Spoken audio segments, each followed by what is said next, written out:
What we are about to present to you is an incomplete depiction of the history of earned value management. We are introducing to you a timeline that is intended to stir your memory and to engage you, while assisting us in identifying the key milestones, the significant events, and the people and organizations that have coalesced over the years into what has today become known as integrated program management.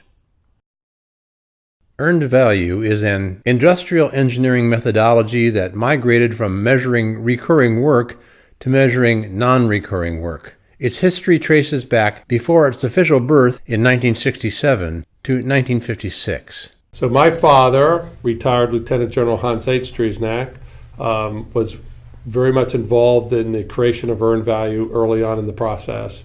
And he'd always would say that earned value came off the factory floor.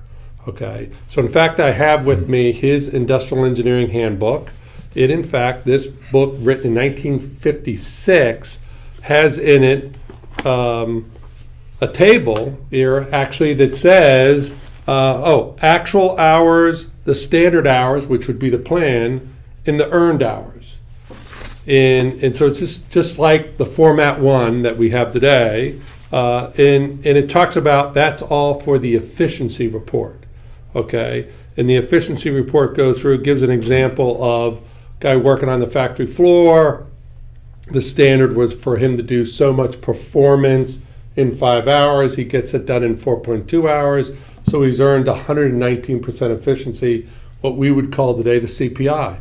His cost performance index was 1.19, kind of thing. Pretty interesting. So that's 1956. The weapons acquisition process book came out from Harvard. This was a Harvard study that was done by Professor Peck in Shearer, his PhD student. And this book basically runs through all the problems that are going on in the defense industry. It goes through 12 programs, a lot of performance problems. They're all overrunning and everything else. So there's a lot of historians that will say, this book and another book that came out by Shearer in 1964 really pushed the whole issue that we need to do better performance measurement, in essence, down that line.